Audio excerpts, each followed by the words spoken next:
Mesdames, Messieurs, bonjour. Écoutons les titres du 12h30 sur Culture FM.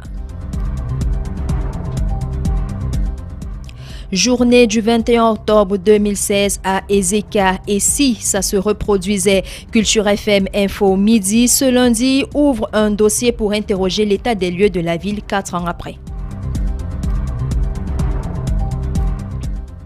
Construction des drains et réfection des ponts dans la commune d'Edéa 2e. Les travaux sont en cours. Le compte rendu est à suivre dans ce journal.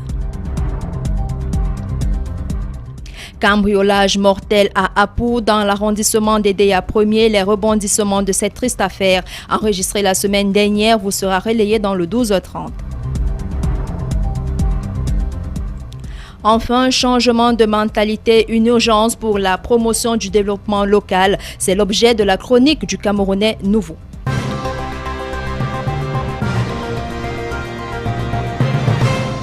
La nouvelle semaine de l'information sur Culture FM s'ouvre ce 19 octobre 2020 avec ce dossier spécial consacré à la catastrophe ferroviaire du 21 octobre 2016. Le retour sur les faits concernant le fameux vendredi noir à Ezeka, c'est avec Guillaume Dombolmbe. Vendredi 21 octobre 2016, tout avait bien commencé, comme de coutume, dans la ville d'Ezeka, petite bourgade de la région du centre, chef-lieu du département de Nyon-Ekele. Chacun d'entre nous vaquait à ses occupations. La première alerte qui mit la ville et le pays tout entier en émoi fut l'annonce de l'effondrement d'une buse sur l'axe Lodouala-Yaoundé sur la rivière Magnaï. Il est 13h à peine à Ezeka qu'un effroyable bruit fait sortir les mototaximens. Les employés de la sous-préfecture, préfecture, hôpital de district et de nombreux riverains et curieux. Longs cris de partout, on pleure. Ça court dans tous les sens. Une épaisse poussière recouvre la gare. On pense que c'est l'épicentre de l'accident que non. Les témoins venant du côté de la météo nous disent que des wagons sont en contrebas d'un ravin à environ 400 à 500 mètres de la gare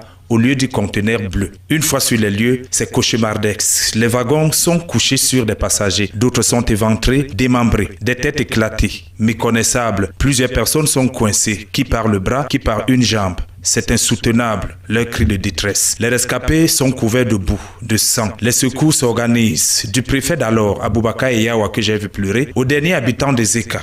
Tout le monde met la main à la pâte pour sauver des vies. Des véhicules sont mis à contribution, ceux des fonctionnaires, forestiers et explorateurs miniers. Chacun y va de son ingéniosité. Des amputations aux machettes, haches et meules sont faites. Mieux vaut perdre un membre, mais rester en vie. Les communications deviennent impossibles. Les opérateurs de téléphonie mobile ne l'ont jamais expliqué. Les personnes fuyant l'axe lourd pour contourner par Ezeka et arriver à Makak sont abasourdies. En un laps de temps, Ezeka n'a plus d'alcool, pas de nourriture, pas de voiture.